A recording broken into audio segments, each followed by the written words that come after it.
Boris Johnson has been to see the Queen again.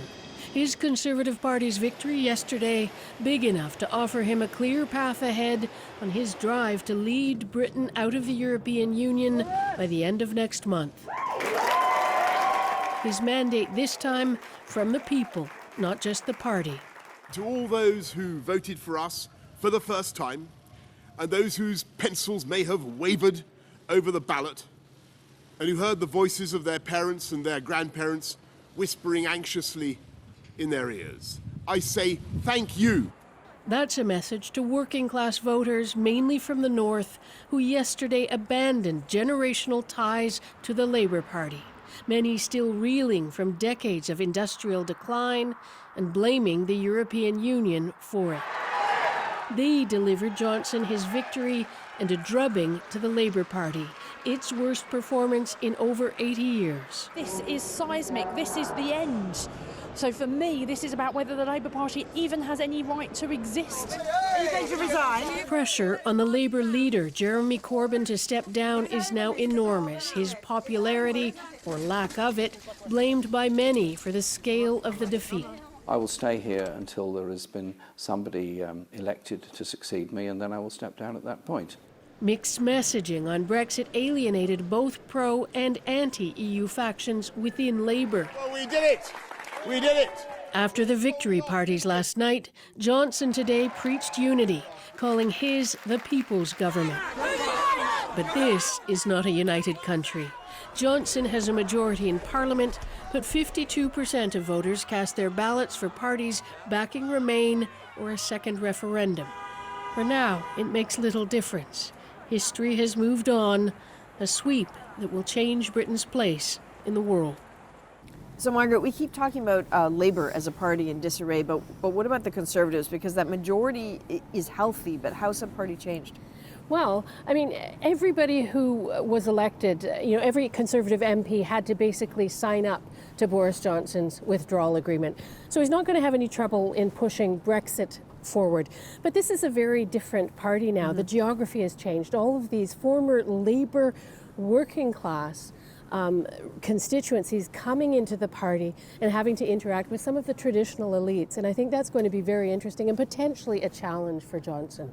We talked about unity. We heard it in his speech, the one he gave right here at number 10. You've been reporting from here for a very long time. What struck you about that? I think the thing that struck me the most was that he really made a point of reaching out to the Remainers and to the people who didn't vote for them. And I remember after the referendum, when Theresa May was first elected by the party to replace David Cameron, she didn't do that, and that was a big part of the Conservative Party. So he's clearly trying to talk to that constituency. He also mentioned the NHS, and that means he heard the message on the doorstep from people who traditionally would be supporting Labour as the guardians of the National Health Service, and he's saying, I'm going to do it. So he was trying to be conciliatory for sure. All right, Margaret, thanks very much for everything this week. It's been a pleasure. Thanks. And just a reminder of what Johnson has said about his Brexit timeline. He has vowed to pass a bill by Christmas, completely withdraw from the EU by January 31st, and secure a European trade deal by the end of 2020. Mark your calendar. Of course, that last bit isn't entirely in Johnson's control. After all, trade deals need good relationships, and already the ripple effects from last night's vote indicate that when it comes to relationships, not all is well. 24 hours later, the search for clarity. What is the world to expect of Boris Johnson's Britain? If you look at our history, Britain does better on the world stage where a government has a clear majority. Jack Straw was the Foreign Secretary under Prime Minister Tony Blair, so no, he didn't vote Conservative, but he still sees hope for new relationships once untangled from the EU. It has made us a bit inward-looking, if you like, continental, which is fine if you're on the continent, but it's a bit different if you're here. So there are opportunities here. A key opportunity, the transatlantic one. He's going to want to cozy up to Donald Trump as best he can to try and get that trade deal. Now, if he can manage to get something from America that is unexpectedly positive, then it's all going to be worth it. There is speculation this man, MP David Lammy, could run for the Labour leadership. If he does, he'll have to contend with possibly a fundamentally changed UK. Is it possible the Queen will outlive her kingdom? Well, we will see, I suspect, the breakup of the of the United Kingdom on the trajectory that we are set on. It's absolutely clear, following the results last night, that the SNP want another vote on independence. Scottish independence was definitely on the mind of a wildly exuberant Nicola Sturgeon last night. Her Scottish National Party won a landslide. She seems emboldened to present a referendum blueprint next week. And watch Northern Ireland. Voting in more pro-nationalist candidates than unionists, meaning more talk of a united Ireland. So, is a broken Great Britain next?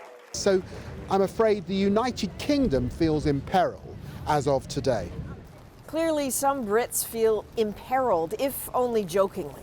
The online search, quote, how to move to Canada, spiked on Google Trends last night. But those really worried about what Brexit means for Canada can probably rest easy, according to Britain's High Commissioner to Canada. For the period of next year, nothing will change because we will still be covered by the EU-Canada Free Trade Agreement, CETA. We will then have to think about what the relationship looks like after we've left the EU completely, and we will be working with the Canadian government to achieve a very, very close and productive trade arrangement as one country to another, rather than us as part of the EU. Canadian exports to the UK approached $17 billion last year, behind only the United States and China, and the bulk of those sales, precious metals and stones.